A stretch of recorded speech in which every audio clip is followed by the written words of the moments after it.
Joseph's journey began in the hilly farmlands of Canaan, a region of harsh landscapes and simple, family-based living. Joseph, the favored son of Jacob, was young and full of confidence, maybe a bit too much for his own good. He often shared grand dreams with his brothers, visions where he'd rise above them all, and it's safe to say this didn't win him any points with them. But beyond the dreams and the favored status his father had given him, marked by that famous coat of many colors, Joseph was still just a young man with a lot to learn. One day, while he was out searching for his brothers, who were tending their father's flocks, his whole world flipped. They turned on him, stripped him of that coat, and threw him into a pit.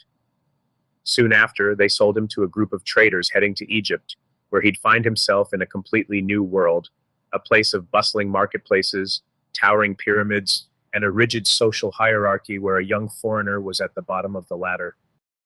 Arriving in Egypt as a slave, Joseph was sold to Potiphar, an officer in Pharaoh's guard. Life as a slave was tough, a massive downgrade from his life at home. But Joseph didn't let the bitterness consume him. Instead, he adapted, working with a focus and integrity that caught Potiphar's attention. Eventually, Joseph was put in charge of Potiphar's entire household. This promotion wasn't just about managing resources. It was Joseph's first chance to lead, to learn how to handle responsibilities and earn trust. He excelled because he took his work seriously, no matter the circumstances. It wasn't easy. He must have had days when he missed his family, days when he questioned everything. Yet he pushed on, showing resilience even when no one was watching. However, life took another unexpected turn. Potiphar's wife falsely accused Joseph of a crime he didn't commit, landing him in prison. For many, that could have been the final straw. But Joseph didn't give up. In prison, he kept the same work ethic and resilience, even though his world had narrowed to the stone walls and iron bars around him. His determination and positive spirit didn't go unnoticed.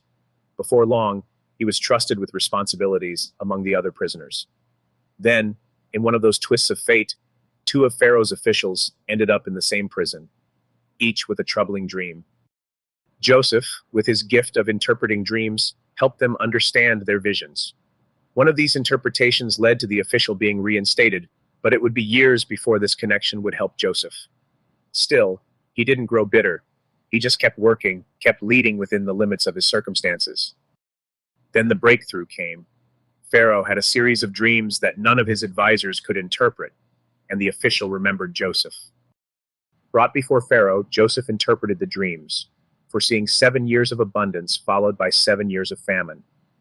Not only did he deliver the bad news, but he also offered a plan, a detailed strategy on how to manage the food surplus to survive the famine. Pharaoh recognized Joseph's wisdom and courage, appointing him as his right-hand man, a position of immense authority. For a young man who had arrived as a slave, this was the kind of promotion no one would have expected.